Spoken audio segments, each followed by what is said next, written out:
안녕하세요. 아주 즐겁게 보내다 보니까 벌써 한 주가 다 되어가고 있는 것 같습니다. 특별히 광주 중앙교회는 저의 고향은 아니지만 고향처럼 편안한 교회였습니다. 저희 부모님이 잠깐이라도 다녔던 교회이고, 또 제가 호남 36 중고등학교를 졸업했기 때문에 오랫동안 광주에 있었고, 그리고 또 저와 연관되어 있는 분들이 꽤 여러분 계시다는 거를 계십니다. 제로 오늘 기도하신 우리 윤재갑 장로님께서도 실은 제가 중학교 때 이렇게 영화학원교회에 계시면서 청년 분교 활동을 하시면서 제가 아마 선생님이라고 불렀을 거예요. 네, 아주 열심히 하셨던 기억이 있는데, 오늘 진짜 또 특별한 한 분이 있다는 걸 제가 알게 됐어요. 제가 연합회에 있을 때 우리 합회에 있는 김성국 총무님이 그 당시에 총각일 때 한 아가씨를 교회로 잘 인도해 달라고 부탁을 했어요. 그런데 만나게 돼서 교회에 다 함께 다니게 된데, 우리 서영미 집사님 아니 뭐 채팅을 하다가 만나가지고 교제를 했대는데, 저는 그때 만나면서 야, 어디서 이렇게, 신앙은 그 당시 하지 않았지만 이렇게 좋은 아가씨를 만났나 싶었는데 여전히 이렇게 열심히 일을 하고 있는 걸 보니까 정말 기뻤습니다. 어쨌든 잠깐 우린 같은 교회 다녔고 또 함께 했었습니다. 그리고 제가 연합회 그 여성전도부 활동을 하면서 사실상 어제 오셨던 김길숙 집사님 또 뭐 여러분들 함께 했는데, 정연희 집사님 저 이름 따로 얼굴 따로 알았어요. 오늘 처음 알게 됐는데, 우리 정연희 집사님께서 그때도 채식 요리 전시회 뭐 많은 전시도 하시고 하여튼 활동을 많이 하셨던 걸 기억을 하는데, 오늘에서야 알았습니다. 뭐 이래저래 하여튼 아시는 분들이 꽤 되세요. 우리 또 김경훈 집사님, 저보다는 남편하고 엄청 친해가지고 자주 통화하고 그랬는데, 이러다 보니까 아주 진짜 남의 교회 같질 않았어요. 물론 담임 목사님 맨날 가정사역 우리 맨날 할 때 같이 만나고 그랬던 기억이 있는데, 함께해서 정말 감사했습니다. 무엇보다도 지난 금요일날 저희 시부모님 화재가 나가지고 와봤어야 됐는데, 우리 여러분들께서 초청해 주신 덕분에 제가 이번 주 내내 날마다 우리 어머님을 뵐 수 있었습니다. 하나님의 섭리 속에서 여러분 덕분에 제가 조금이라도 부모님께 효도할 수 있도록 도와주셔서 감사합니다. 제가 어디 다니면 궁금해해요, 분들이. 옛날에는 결혼은 했을까? 갑자기 제 노트북이 워낙 오래되다 보니까 이 모양입니다. 결혼은 했을까? 먼저 생각을 하더라고요. 그래서 결혼을 했다고 하면 다음에 밥은 누가 할까? 이걸 되게 궁금해 하더라고요. 밥은 제가 합니다. 저희 남편이 다 하는 줄 아는데, 제가 합니다. 특별히 저희 남편은 좀 직장이 멀어가지고 새벽에 나가면 또 저녁에 들어오고 하다 보니까 불쌍해서 잘 시킬 수가 없어요. 그리고 저희 남편은 그럼 남편은 뭘 할까? 또 이거 궁금해요. 저희 남편은 사회복지사입니다. 옛날 그 복지관에도 있었는데 지금은 서울 시니어스라는 그 실버타운과 요양 사업을 하는 그런 법인인데, 그 법인에 저 가양동에 있는 요양원에서 월급쟁이 요양원장을 하고 있습니다. 그리고 그러네요. 이 정도 설명하겠습니다. 자녀가 둘 있습니다. 자녀가 둘 있는데 딸만 둘이고요. 제가 위로 위탁한 딸이 있어서 그 딸은 시집을 가서 저도 손주가 둘이 있습니다. 그리고 저희 이제 제가 낳은 딸은 지금 26살 간호사로 일을 하고 있습니다. 이렇게 그리고 제가 호남 36 30회 졸업을 했는데 그 당시에는 신학과를 가는 걸 되게 신기했어요. 저도 한 번도 여자 신학생을 본 적도 없었습니다. 근데 그냥 제가 고등학교 때 굉장히 신앙적이었어요. 내가 평생 하나님의 일을 하면 좋겠다. 목회자는 생각을 못했고 그냥 평생 하나님의 일을 하고 싶다 생각을 하고 나니까 신학과 외에는 가고 싶은 과가 하나도 없는 거예요. 그래서 신학과에 지원을 하게 되었습니다. 그래서 신학과에 들어갔는데 위쪽에는 좀 여자 목회자들이 있더라고요. 그렇게 해서 제가 목회를 동성연합회에서 시작을 했고 이제 그때 만난 담임 목사님께서 이 전도사는 은퇴할 때까지 목회를 하겠다라는 목표를 세우고 한번 해보라고. 저는 2, 3년 일하다가 사모가 될 줄 알았어요. 자연스럽게 이렇게 신학생을 만나서. 그런데 그런 꿈을 주시고 그래서 평생 그걸 위해서 기도했고 그걸 위해 적합한 남편 달라고 기도했고 그랬더니 지금 저희 남편이 진짜 저를 잘 조력해 주고 있어서 제가 지금 저기 봉두리 교회, 이름이 굉장히 촌스러운 교회에서 목회를 하고 있는데 이름만 촌스러운 곳이에요. 닭도 키우고 양도 키워봤습니다마는 도심 바로 다산 신도시 바로 옆에 있는 곳에 교회가 있는데 교회는 2017년도에 크게 잘 지어서 그 교회에서 지금 아마 성도들도 한 110에서 120명 정도가 이제 평균적으로 나오고요. 굉장히 젊은 교회예요. 젊은이들이 많고 그리고 어린이들도 많고 연령대가 낮은 꽤 도시형의 구성원을 가지고 있는 그런 교회에서 목회를 하고 있습니다. 제 소개가 너무 늦었어요. 이제 끝날래니까 하네요. 그래도 또 어디선가 여러분들을 뵈면 또 저에 대해서 궁금한 것도 있겠다 싶어서 이렇게 말씀드립니다. 오늘은 저녁으로는 마지막으로 행복공장 습관 세우기라는 제목으로 말씀을 드리겠습니다. 날마다 열심히 싸우면서 사는 커플이 있습니다. 그들은 단지 아이들을 위해서 버티고 있을 뿐입니다. 자, 그들은 서로 불행해하고 있는데요. 이 불행은 어디에서 왔을까요? 어디에서 왔을까요? 나랑 살고 있는 그 인간 때문에 불행하다고 우리는 이야기를 합니다. 또 우리는 다 행복하기를 원해요. 그래서 행복해 보이는 사람들을 보면 정말 부러워합니다. 저 사람 참 좋겠다. 저렇게 자상한 남편하고 살아서 나도 하루만이라도 저런 자상한 남편하고 살아보고 싶다. 이런 생각을 하시는 분이 있을 거예요. 저 집은 참 좋겠다. 애들이 공부를 잘해서 그리고 성실해서 저 남편은 참 좋겠다. 아내가 애교도 있고 사랑스럽고 헌신적이어서 그렇게 생각을 합니다. 그런데 그분들과 살고 있는 당사자들은 또 뭐라고 해요? 한번 살아봐 그래요. 다 나름대로 우리는 어떤 다른 곳에서 행복이 오거나 다른 곳에서 불행이 온다라고 생각을 하는데요. 그렇지 않다는 것을 오늘 좀 살펴보겠습니다. 사람에게는 기억 저장고가 있어요. 그래서 이 기억 저장고에는 좋은 세계와 나쁜 세계가 있는데 좋은 세계에는 어떤 것들이 저장이 될까요? 고마웠던 사람, 기분 좋은 사람, 좋은 사건들은 좋은 세계에 기억이 됩니다.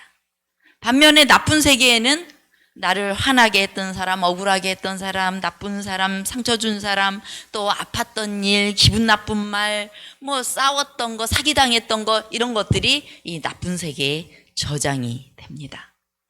그러니까 우리는 웬만하면 좋은 환경에서 자란 사람들은 좋은 세계의 기억 저장이 많이 되어 있을 가능성이 있어요. 그래서 전체적으로 좋은 세계의 기억 저장이 많이 되어 있는 분들은 나는 그래도 좀 괜찮다, 행복하다 이렇게 느낄 가능성이 높고, 나쁜 세계의 기억이 많은 분들은 불행하다고 느낄 가능성이 있습니다.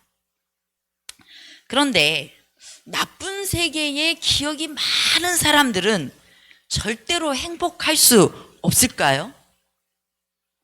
이제 제가 질문을 해보겠습니다. 여러분들 모두가 답을 하셔야 돼요. O면 OX 퀴즈인데 O면 O 그리고 X면 X라고 동시에 손으로 표시하셔야 됩니다.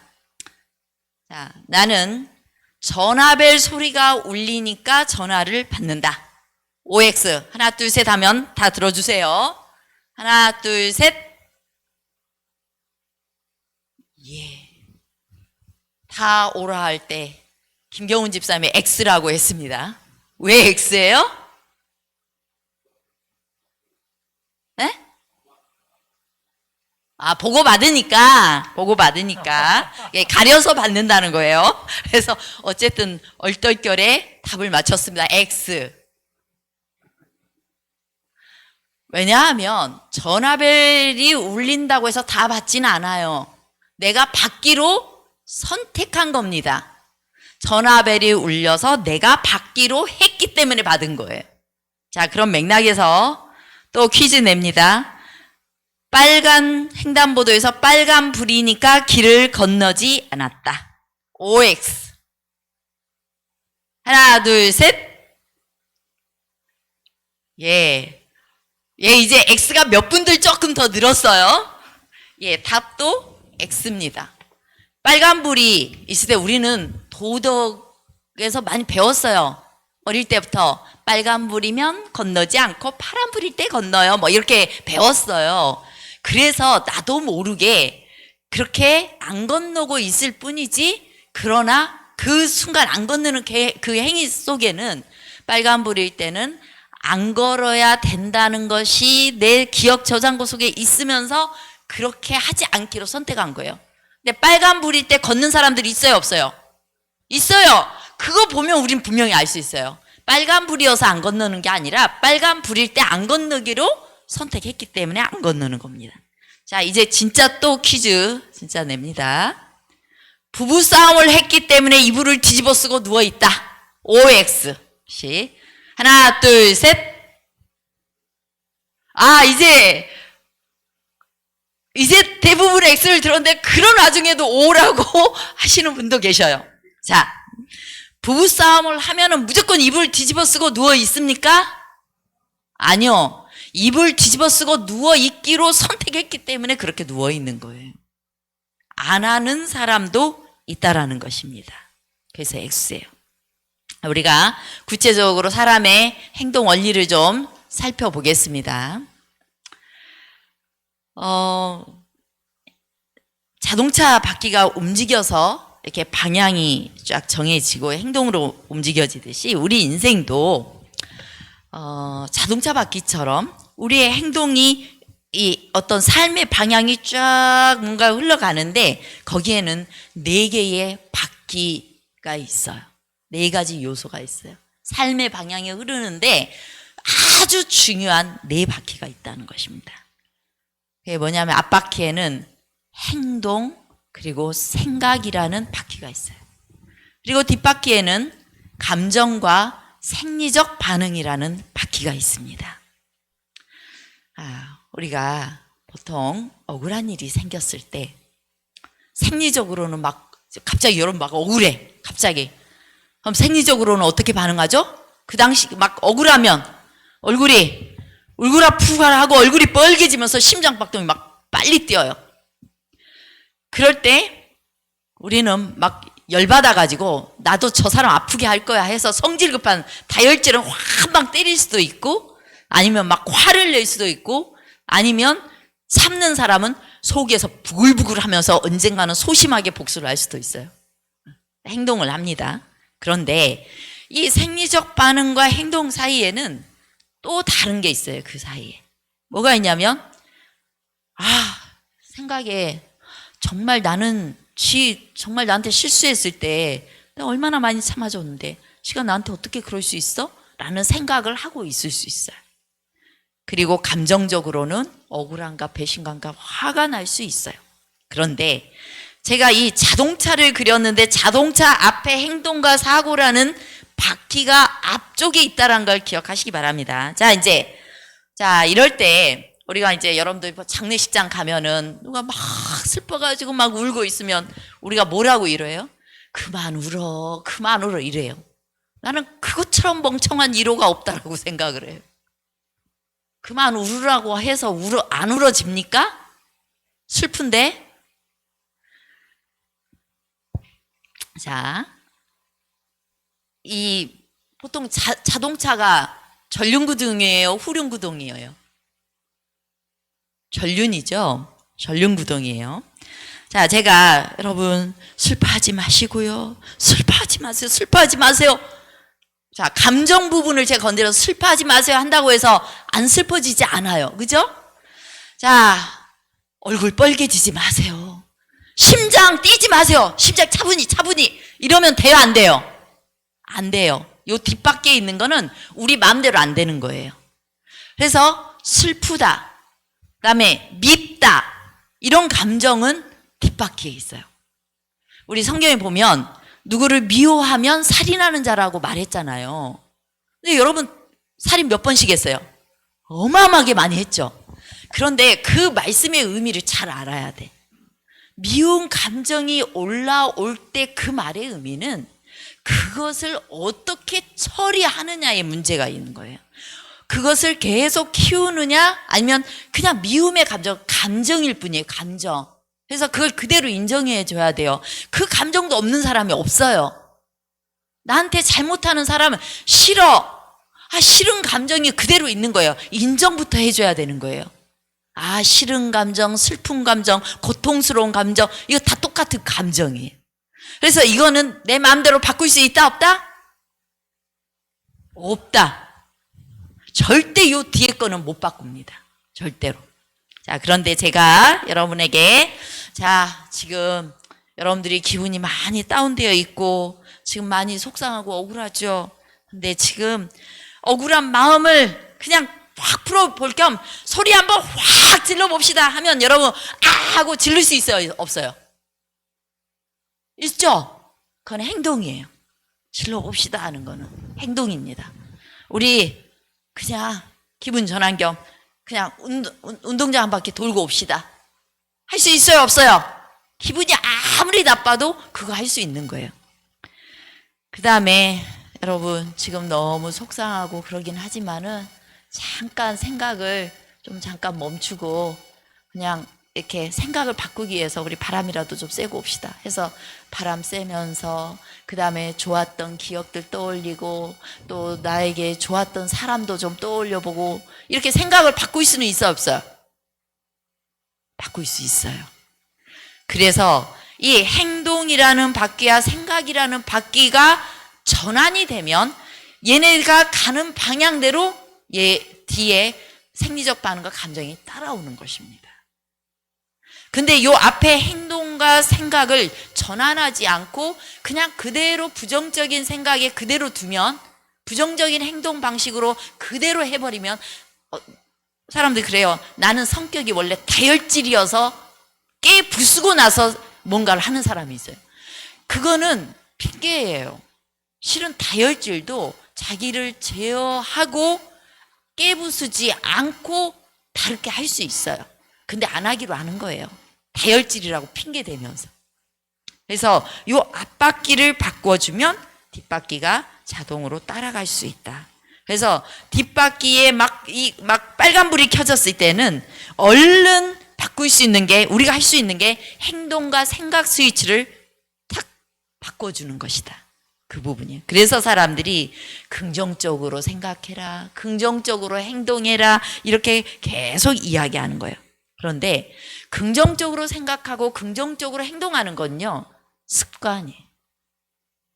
그 습관은 하루아침에 만들어지지 않습니다.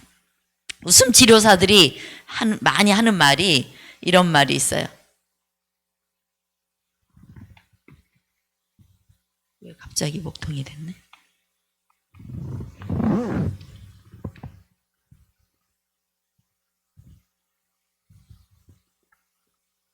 제 컴퓨터가 다운이 됐나? 제게 문제인 것 같아. 갑자기.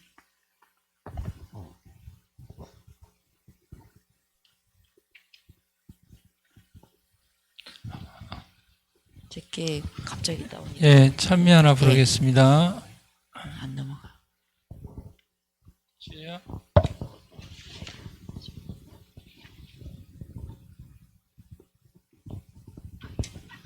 됐습니다. 됐어요? 찬미야, 내일 부르자. 예. 지혜야. 네. 웃음 치료사들이 행복해서 웃는 것이 아니라 웃다 보면 행복해진다고 이야기해요. 이 말은 맞는 말 같아요? 맞는 말이에요. 이번 주에 교회 진함 기도력 중에 한 내용이 그 내용이 나왔어요. 운동하다 보니까 그것이 좋아지는 것이지 처음부터 좋아서 그걸 하진 않는다고 그런 기도력 내용이 있었거든요. 예. 뭔가 하다 보면 좋아질 수 있는 거예요.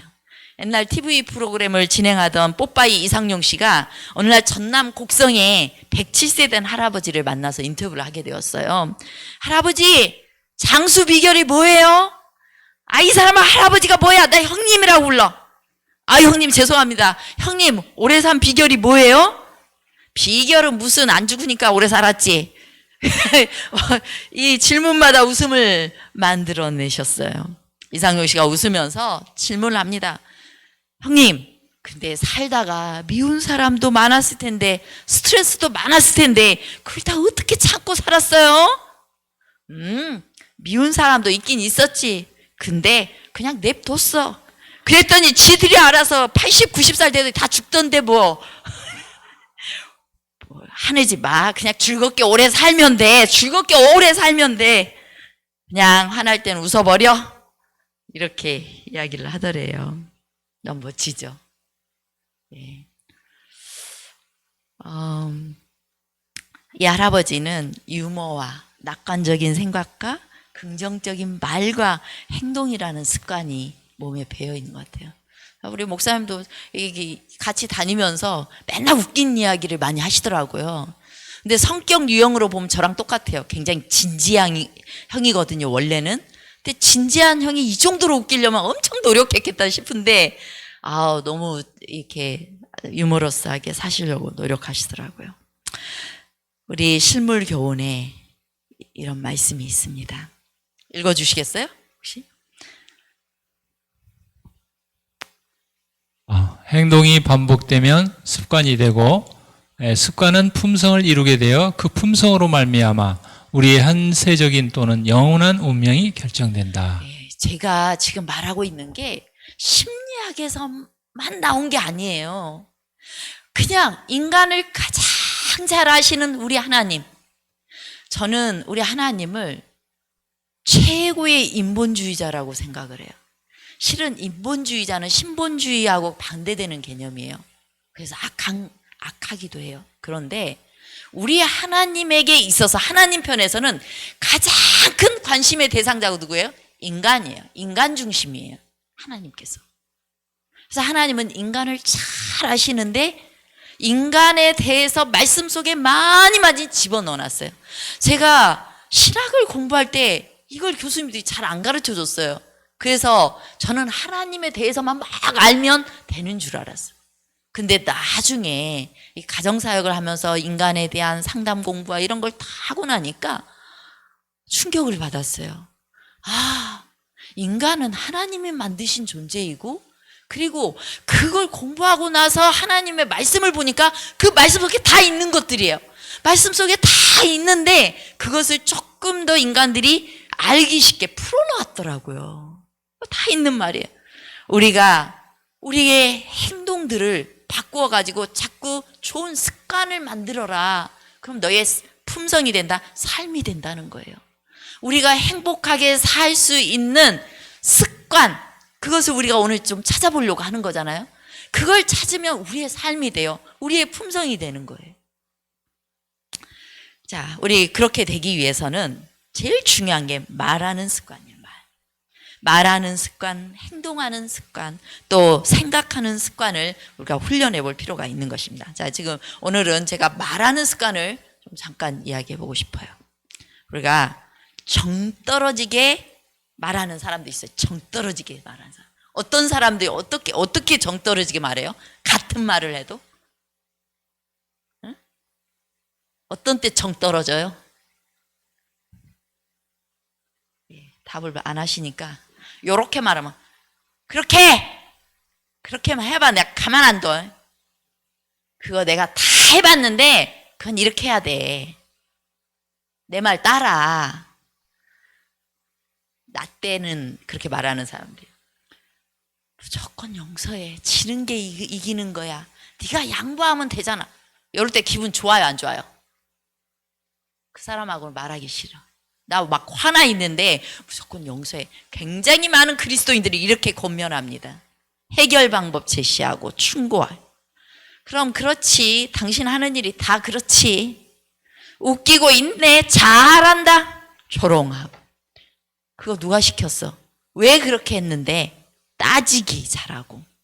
네 친구는 잘도 하던데 넌 뭐 했냐? 비교하고. 그렇게 해서 되겠니? 너 절대로 안 돼. 부정적인 언어를 사용할 때 우리는 정이 뚝뚝 떨어집니다.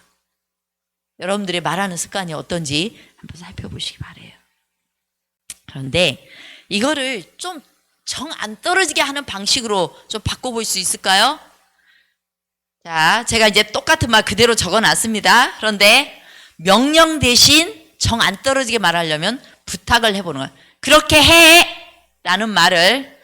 자, 목사님 마이크 들고 일어나셔서 답을 잘 말할 수 있을 것 같은 분들한테 한번 좀 시켜주시기 바랍니다. 명령 대신 부탁을 하는 방법. 그렇게 해! 라고 하는 말 대신 어떻게 하면 좋을까요? 어떻게 하면 될까요? 이렇게 하면 좋겠는데. 아, 너무 잘하셨어요. 자, 그거 내가 다 해봤는데 그건 이렇게 해야 돼. 이걸 어떻게 하면 될까요?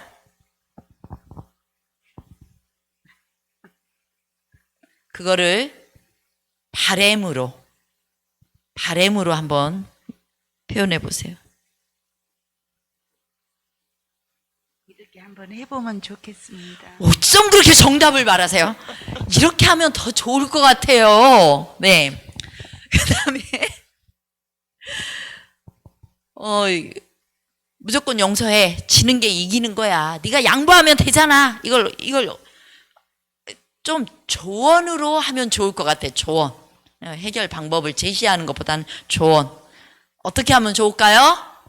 일단 공감해주면서 다독여주면서 네. 같이 이렇게 좀 좋은 네네. 방향으로. 이론으로 정말 정확하게 잘 맞추셨어요. 네. 자, 그렇게 뭐라고 하면 될까요?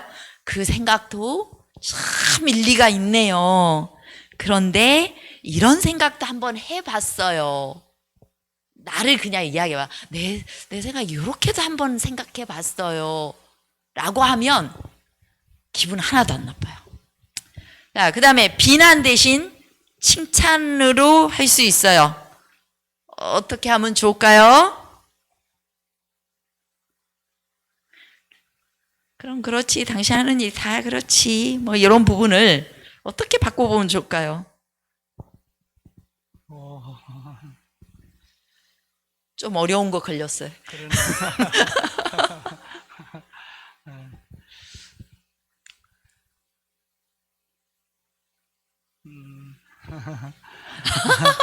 예. 이 정도 한 것도 잘했어. 아, 네네네. 너무 잘했어요. 역시 우리 송장로님이 첫날 내가 그런 숙제 표현하고 사는 숙제 그거 물어봐 주길 바라셨던 것 같아요. 오늘 식사할 때 당신은 그걸 다 하고 산다고 그러시더라고요. 역시 인상이 딱 그거 하고 살 것 같은 인상이시더라고요. 근데 그래. 아, 너는 이런 거가 참 강점인 것 같아. 너가 이렇게 말해주면 그 강점이 강화돼서 비난하기보다는 그 강점을 강화시켜서 그걸로 에너지를 줘서 뭔가 해결하게 할 수 있는 거예요. 자, 조롱 대신 존중을 해줄 필요가 있어요. 웃기고 있네, 잘한다, 이런 표현보다는 뭐라고 해주면 좋을 것 같은가요? 그만큼도 참 잘한 거야. 그렇지만 조금만 더 노력해 볼래? 아, 네. 그만큼도 참 잘했어. 좀만 더 노력해 볼래? 아주 잘하셨어요.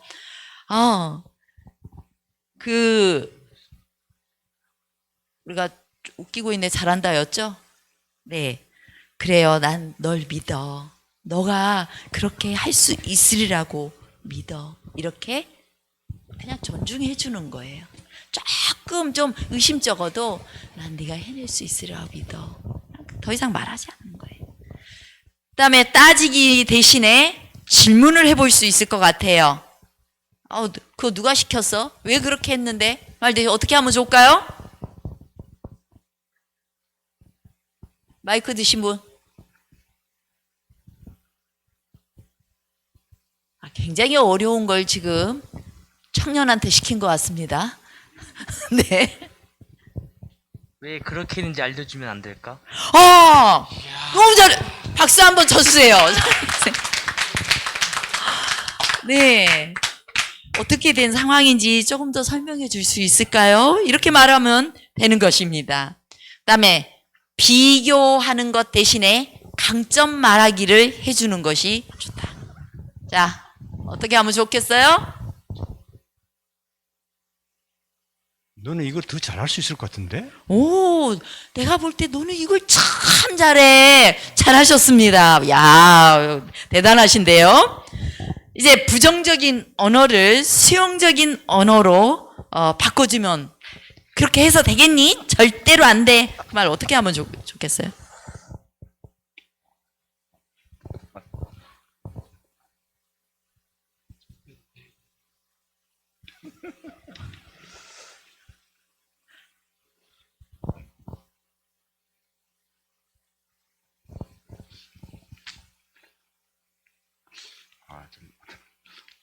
좀 더 생각해보고 다시 해보면 안 될까? 네. 그것도 조언을 잘해 주셨어요. 조언을. 자, 조언을 아주 잘해 주셨는데 너가 요렇게 하는 거 참 잘하고 있는 것 같아. 그러니까 강점을 찾아가지고 이렇게 무조건 안 돼 이것보다는 그 강점을 잘 찾아가지고 그래도 그 사람의 어떤 삶과 행동을 그대로 수용해 주는 겁니다. 그런 부분들이 참 잘 되고 있는 것 같아 라고 말해 주는 것입니다. 치료봉사에 이렇게 말합니다. 우리 다 같이 한번 읽어볼까요? 시작. 우리의 생각과 감정을 말로 표현할 때 그것들이 용기를 얻고 강화되는 것이 하나의 자연 법칙이다. 말이 사상을 표현할 때 사상이 말을 따라 형성되는 것이 또한 사실이다. 만일 우리가 우리의 믿음을 더욱 많이 표현하고 우리가 분명히 받고 있는 축복, 곧 하나님의 큰 자비와 사랑의 축복 안에서 더욱더 기뻐하면 우리는 더 많은 믿음과 더 큰 기쁨을 소유하게 될 것이다. 누군가가 그대에게 기분이 어떠냐고 묻거든 동정을 얻기 위하여 무엇인가 슬픈 것을 말해야겠다고 생각하지 말라. 그대의 믿음의 부족과 슬픔과 고통에 대하여 말하지 말라. 말이 사상이 되고 그리고 사상이 되면 행동이 되고 삶이 돼요. 하나님께서 우리에게 알려주신 거예요. 그래서 우리는 요즘 어떠세요? 죽을 맛이죠. 그냥 죽지 못해 살고 있어요. 이런 표현보다는 조금 더 긍정적인 표현을 많이 생각할 필요가 있는데 제가 맨 처음 연합회 마치고 이제 교회를 맡게 되었을 때 또 다시 인턴하는 기분이었어요. 뭘 해야 될지 모르겠는 거예요. 그런데 우리 교인들이 행복했으면 좋겠다 생각을 하고 첫 해에 딱 2가지 했습니다. 기도 운동하고 감사 운동 했어요. 기도 노트 다 나눠주고 감사 노트를 다 나눠주고 감사할 거를 날마다 적어보게 했어요. 적어서 안식일에 또 발표하고 계속하게 했어요. 그랬더니 그리고 이제 저도 말할 때 왜 집사님은 이걸 못 하십니까? 이것 좀 해주세요. 이것보다는 집사님이 이걸 할 때 정말 감동했어요. 장로님이 이거 할 때 참 좋았어요. 이런 표현들을 많이 했어요. 이제 그 당시에 조금 장로님들이 조금 개성들이 있다 보니까 서로 사이가 썩 좋질 않아요. 서로를 막 비난하기에 바빴어요. 그럴 때 비난하려고 할 때마다 저는 그분이 참 이런 분 내가 정말 어디에서도 보지 못한 이런 훌륭한 부분이 있는 걸 봤다고 이렇게 하면 더 이상 비난을 못 하다고 그렇게 하다 보니까 나중에는 교회가 서로 세워주고 서로 칭찬해주는 분위기가 됐어요. 그러니까 교회가 아주 따뜻해지는 거예요. 그리고 뭔 일이 생기면 바로 그 자리에서 함께 기도해주고 그 다음에 정교인을 위해서 장로님들 날마다 이름 부르면서 기도해 주도록 이렇게 부탁드리고 그러면서 기도 운동을 계속 해갔어요. 그랬더니 분위기가 싹 좋아지면서 연말 가니까 침례자가 막 나오기 시작하는데 그 다음 그 해는 5명 침례자가 나오고 그 다음에는 막 11명 그다음 18명 크지도 않은 교회에서 계속 많이 나왔어요. 그러니까 교회의 분위기가 저는 사실상 다른 걸 뭐 잘해서가 아니라 이렇게 조금 더 긍정적인 그리고 우리 교인들은 좀 연세 드신 분밖에 없어 이렇게 표현하기보다는 우리 교회는 정말 연륜 있는 분들이 참 많은데 연륜 있는 분들이 정말 충성돼요. 우리 교회는 그런 분들이 많아. 그래서 그분들을 통해서 뭔가를 하게 하면 계속해서 소비적인 분들이 아니라 생산적인 분들로 바뀌어가는 걸 제가 많이 느꼈거든요. 그래서 우리는 늘 긍정적인 표현을 할 필요가 있어요. 배우자 간에도 그렇고 당신 그래요 이런 부분이 참 대단해. 당신 그래서 우리가 계속 그것만 해도 가정 분위기가 아주 따뜻해질 수 있다라는 것입니다. 그래서 긍정적으로 말하는 걸 훈련해야 되는데요. 자, 제가 이제 말하는 법 잠깐 이야기해 보겠습니다. 서로 의사소통을 한다는 건 말만이 의사소통이 아니에요. 언어적, 비언어적 메시지를 서로 간에 주고받는 것을 의사소통이라고 하는데요. 자, 제가 무슨 말을 하는지 알아맞혀 보세요. 전 괜찮아요. 마음대로 하세요. 자, 제가 무슨 말 했죠? 제가 무슨 말 했어요? 안 괜찮아. 그거 했다 하면, 마음대로 했다 하면 죽을 줄 알아요. 지금 이야기한 거예요. 어떻게 알았어요? 저는 목소리도 조용하게, 전 괜찮아요. 마음대로 하세요. 부드럽게 이야기했는데요? 근데 뭐 보신 거예요? 제 표정과 제 자세를 보신 거예요. 근데 왜 메시지가 제 말의 내용보다는 제 표정과 자세 메시지가 더 많이 전달되었는지 그 학자가 발견해 놨어요. 이 메라이언의 법칙이 있는데요. 의사소통에는 말의 내용은 7%에 불과하다는 거예요. 그리고 청각적 요소가 38%, 시각적 요소가 55%인데 특별히 아무 소리 않고 보이기만 해도 의사소통을 하고 있는 거야. 여러분들이 이제 집에 딱 들어갔는데 아내의 표정이 싸해. 한마디도 안 해. 그럴 때 남편들 맑게 알아들으시죠? 예, 무슨 말 하고 있는 거예요? 나 엄청 화났어. 지금 이것이 10박 11일 갈지 몰라. 뭐 이런 메시지를 던지고 있을지 몰라요. 그게 바로 그 시각적 부분이 제일 많이 차지하기 때문이에요. 말이 전달될 때. 그래서 그 사람의 표정이 35% 전달되고 자세가 20% 전달돼. 아무 말 안 해도. 그래서 이것이 55%가 전달이 되기 때문에 아무리 좋은 말, 사랑합니다. 사랑한다는 표현이에요? 안 사랑한다는 표현이에요. 그래서 진짜 의사소통을 잘 하려면 정말 온몸으로 하셔야 된다는 것입니다. 이걸 우리가 기억하시면서 해야 되는데 의사소통을 할 때는 잘 듣는 거하고 잘 말하는 게 있어요. 잘 듣는 거. 그건 뭘까? 어떤 사람이 내 말을 잘 들어줬다고 생각이 돼요? 그 사람이 상대방 어떻게 했을 때? 어떻게 하면은 잘 들어줬다고 생각해요? 고개를 끄덕여 주는 거. 또, 뭐라고요?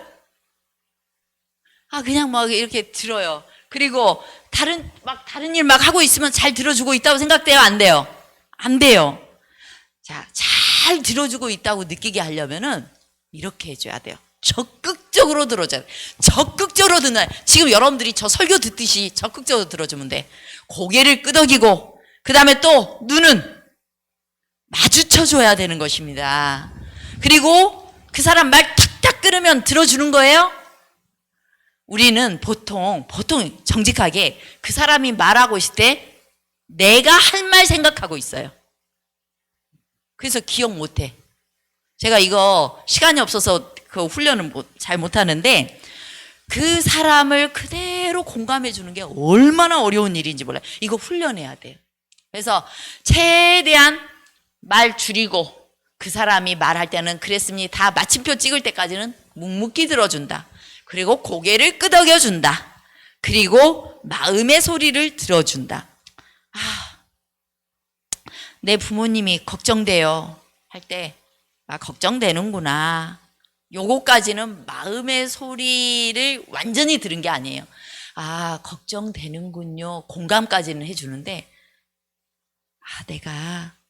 내가 우리 수요일에 함께 들려봅시다. 그 메시지를 다 들어주는 거예요. 원하는 것까지. 예, 그렇게 적극적으로 들어주는 거예요. 그 다음에 두 번째, 공감해 주는 거예요. 감정과 내용을 딱 연결해가지고 공감을 해주는 건데요. 공감해 주는 방법이 세 가지 요소가 있어요. 그 사람이 말한 거를 그대로 요약해. 그 말을 그대로 요약하고, 그리고 그것에 대한 상대방의 감정이 어땠는지 이야기해 주는 거예요. 그리고 그 감정에 대해서 나는 어떤 느낌을 가지고 있는지 말해 주는 거예요. 자, 어떻게 한번 해볼까요? 자, 목사님. 네, 목사님이 저한테 아무 말이나 그냥 한마디 해보세요. 아무 말이나 오늘 있었던 이야기도 괜찮고, 지금 이번 주 지나면서 소감도 괜찮고, 아무 말이나 해보세요. 어떻게, 숙소는 불편하지 않았습니까, 목사님? 네. 예, 질문하셨으니까 대답합니다. 너무 좋았습니다. 네, 너무 좋았어요. 완전, 예. 목사님이 공감해 주실래요? 지금 왜 질문을 하세요? 그냥 말하라니까. 그래요? 네, 말을 해야 제가 거기에 공감을 한번 해보려고 하는데. 네. 이번 주에, 매일매일 메시지, 전한 기별들이 참 좋았습니다. 이번 주에 목사님 이렇게 좀 만족스럽게 느껴지셨다니까 저도 너무 행복해요. 예. 감정을 이미 말씀해 주셨어요. 그래서 그냥 이번 주에 좋았다니까 저 그대로 말했어요. 이번 주에 좋았다니까 요약.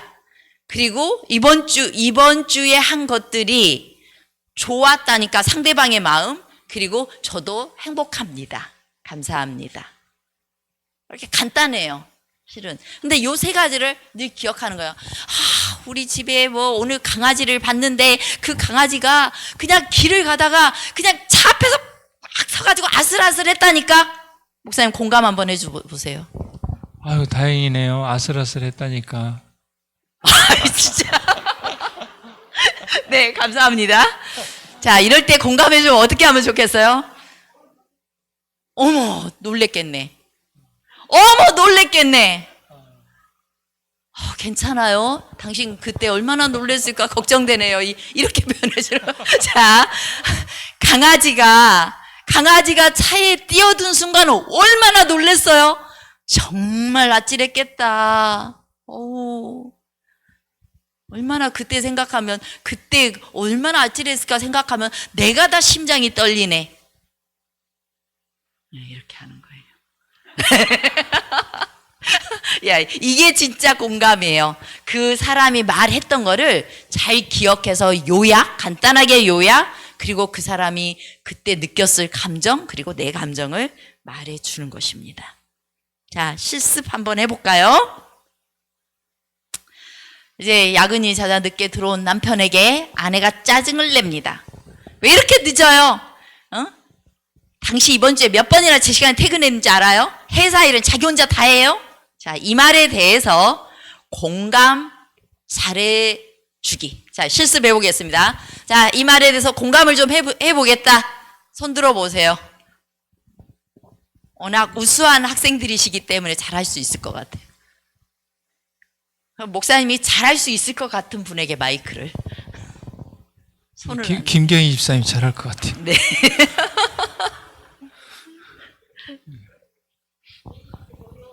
이분은 또 중국말도 할 줄 알아요. 어려운 시련이 예. 저에게 옵니까? 몇 개 국어를 해도 이걸 못하는 분도 있어요.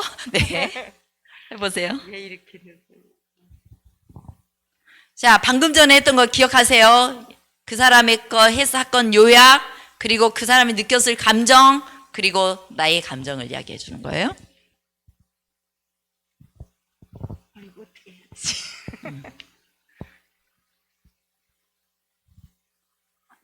짜증난 사람을 공감해줘야 되니까 힘든 거지. 네, 네, 네. 아, 내가 해보세요. 어떻게 네.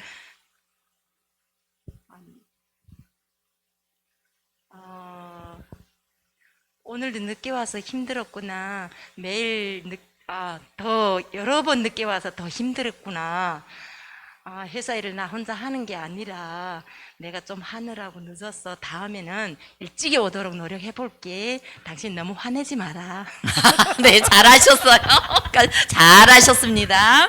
자, 내가 늦게 들어오니까 당신이 많이 기다리고 속상했군요. 네, 또 나랑 같이 있고 싶었는데 그러지 못해서 속상했군요. 미안해요. 여기까지 다 된 거예요? 네, 다 된 거예요. 미안해요. 그리고 더 노력할게요. 들어오도록 이렇게 말해주는 것입니다. 한 번 더, 실습은 이걸로 끝내겠습니다. 시간 관계상. 자, 그리고 이제 말하기입니다. 말하기를 잘해야 되는데요. 잠언서에 보면은 이렇게 말합니다. 의인의 입은 생명의 샘이라도 악인의 입은 독을 머금었느니라. 진짜로 독을 머금었을까요? 성경이 이렇게 표현한 데는 굉장한 과학이 있습니다. 과학자들이 재미있는 실험을 했는데요.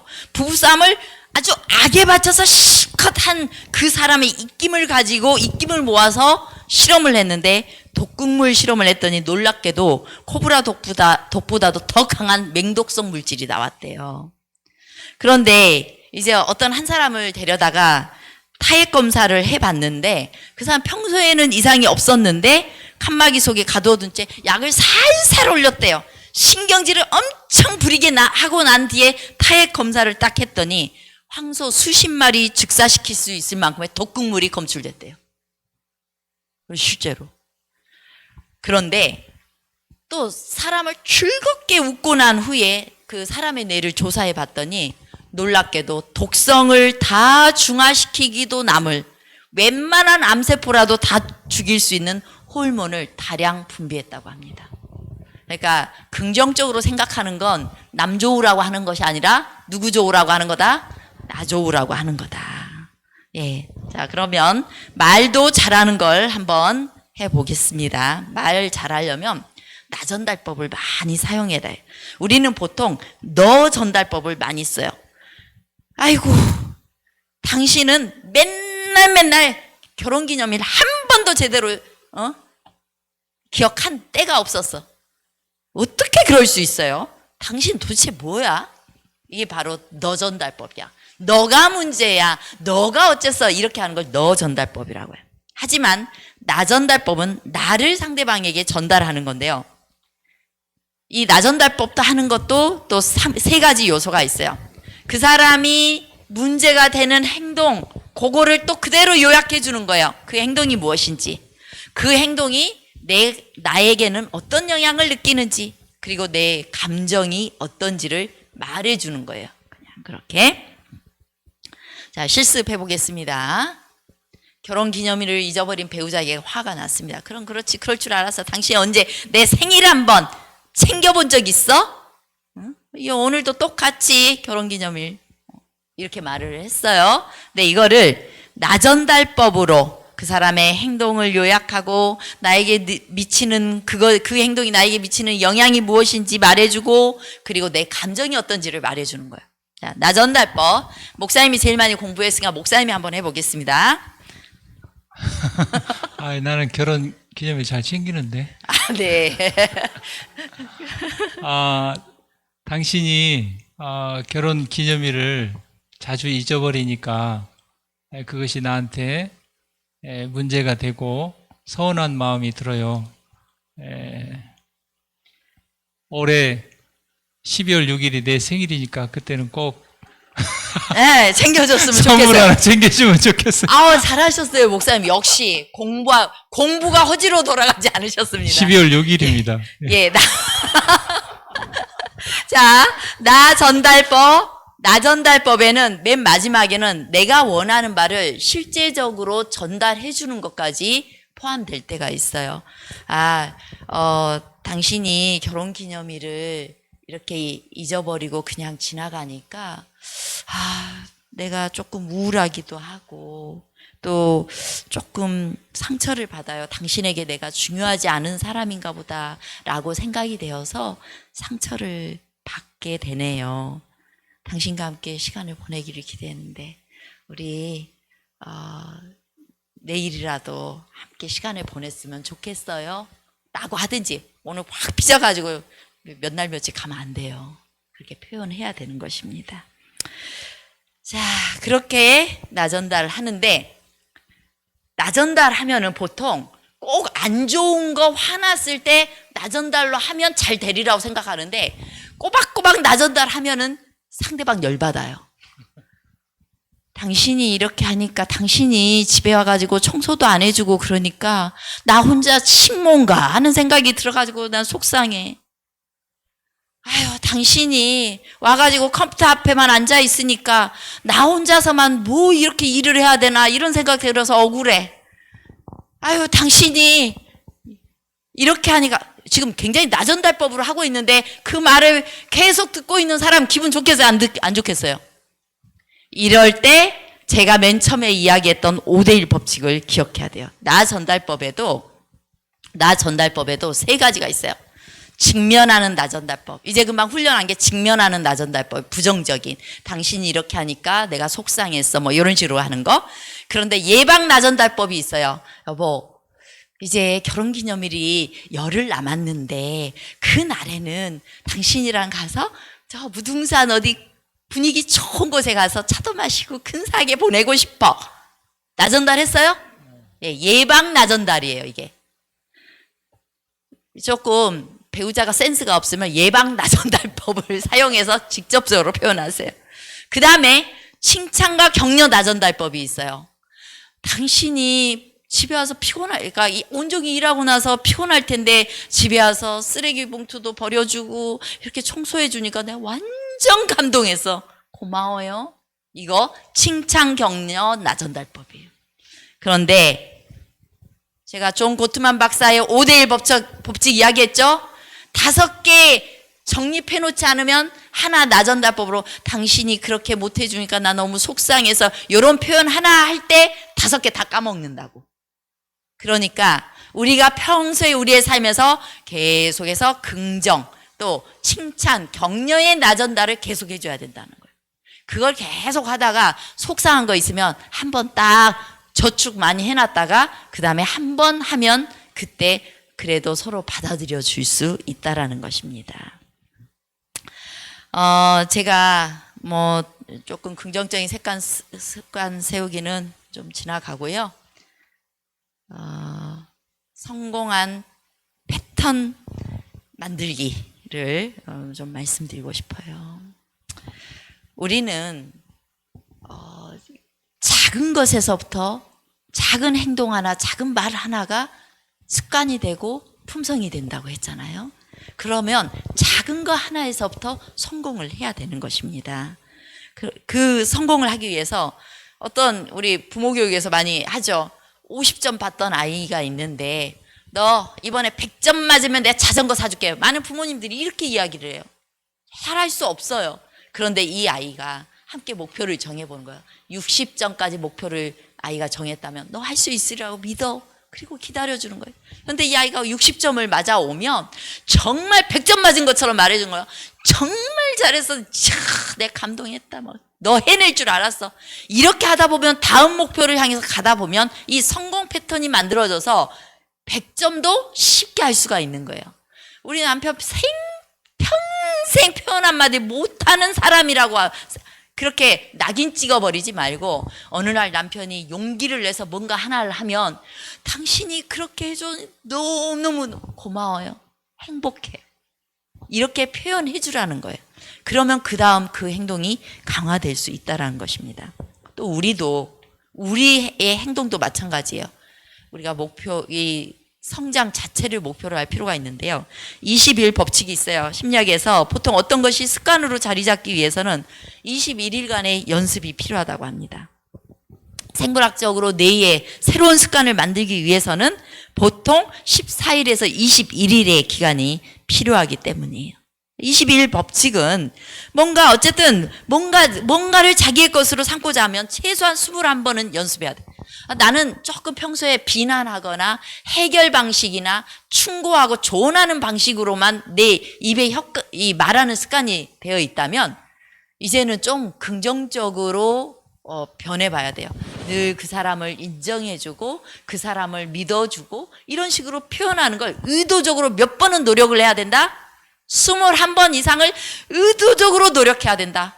밥 잘 먹고 있는 모습만 봐도 당신은 밥을 잘 먹는 모습이 너무 멋지다. 그래서 내가 밥 해줄 맛이나 이렇게 표현해 주는 거. 별거 아닌 것도. 그걸 계속해서 노력하다 보면 잘할 수 있게 되는 것입니다.